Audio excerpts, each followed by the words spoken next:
یا ایھا الذین آمنوا اجتنبوا کثیرا من الظن، اے ایمان والو زیادہ زن سے بچو، اور مراد یہاں پر کیا ہے؟ زیادہ سوء زن سے بچو۔ حسن زن کے بارے میں تو حضور کی حدیث ہے کہ حسن زن جو ہے وہ تو عبادت میں سے ہے، حسن الظن من حسن العبادہ، یہ حضرت ابو ہریرہ سے روایت ہے، اور یہ مسند احمد ابن حنبل میں بھی ہے اور سنن ابی داؤد میں بھی ہے، ان کے حوالے سے مشکات میں بھی ہے۔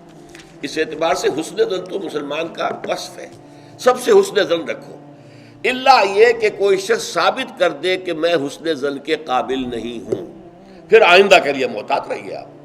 لیکن کسی سے کوئی معاملہ شروع ہی سے بدزنی پر نہ کیجیے، سوء زن پر نہ کیجیے۔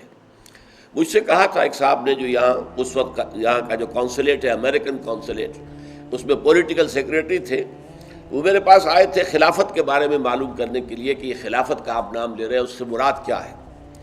تو وہیں پھر گفتگو ہوئی کہ کانسٹیٹیوشنز کے اندر جو میکینزم رکھے جاتے ہیں، چیکس اینڈ بیلنسز، تو اس نے کہا ہم تو یہ سمجھتے ہیں، ہم نے اپنا دستور اس بنیاد پر بنایا ہے کہ ہر شخص چور ہے، ہر شخص بے ایمان ہے، اور ہمیں اس کا سدباب کرنا ہے۔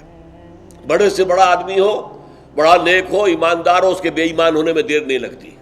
لہذا ہم نے تو اپنا دستور بنایا ہے کہ ہر جگہ پر چیکس ہوں، بیلنسز ہوں، اور کہیں بھی اختیار جو ہے اتنا نہ ہو جائے کہ کوئی شخص اگر بگڑ جائے تو اس کے ہاتھوں جو ہے وہ قوم کی اور ملک کی اور پوری ریاست کی مٹی پلید ہو جائے۔ یہ اسلامی اصول نہیں ہے۔ اسلامی اصول یہ ہے ابتداءً آپ کا معاملہ کسی سے بھی ہو حسن زن کی بنیاد پر ہوگا، لیکن یہ کہ اگر اس نے آپ کے حسن زن کو زخم پہنچائی، ٹھیس پہنچائی، ثابت کر دیا کہ میں حسن زن کے قابل نہیں ہوں، تو اب آپ سوء زن معاملہ کر سکتے ہیں۔ الحزم فی سوء الظن، یہ کہاوت ہے۔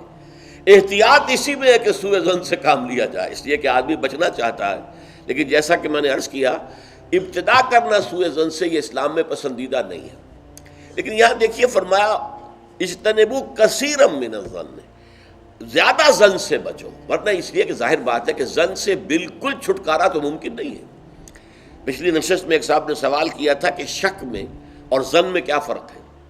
شک یہی ہے کہ ایک انسان کے بارے میں انسان سوچے کہ کہیں یہ کام نہ کر بیٹھے، میں اعتماد تو کر رہا ہوں، کہیں یہ میرے اس اعتماد کو ٹھیس نہ پہنچائے۔ اور سوء ظن جو ہے وہ یہ ہے کہ انسان جو ہے بغیر کسی اسباب کے، بغیر کسی عوامل کے، کوئی سرکمسٹانشل ایویڈنس نہیں ہے اور خام خواہ کسی کے بارے میں برا ظن قائم کر کے بیٹھ جائے۔ وہ گویا کہ فیصلہ ہوتا ہے، سوء ظن جو ہے وہ فیصلہ ہو جاتا ہے کہ مجھے اس شخص کے ساتھ معاملہ سوء ظن کے ساتھ کرنا ہے، یہ نہیں۔ البتہ شک کا پیدا ہو جانا تو یہ کوئی بری بات نہیں ہے، انسان ذرا سا احتیاط کا پہلو ملحوظ رکھ لے۔ تو فرمایا یا ایھا الذین آمنوا اجتنبوا کثیرا من الظن ان بعض الظن اثم، یقیناً بہت سے ظن گناہ کے درجے میں آ جاتے ہیں۔ آپ نے ایک شخص کے بارے میں رائے قائم کر لی، یہ برا آدمی ہے، یہ غلط آدمی ہے، یہ تو میرے درپے ہے، میرا دشمن ہی ہے، میری جڑ کاٹتا ہی رہتا ہے، حالانکہ ایسا نہیں ہے۔ نتیجہ کیا ہوگا؟ آپ کا طرز عمل اپنے سوء ظن کی بنیاد پر ہو جائے گا۔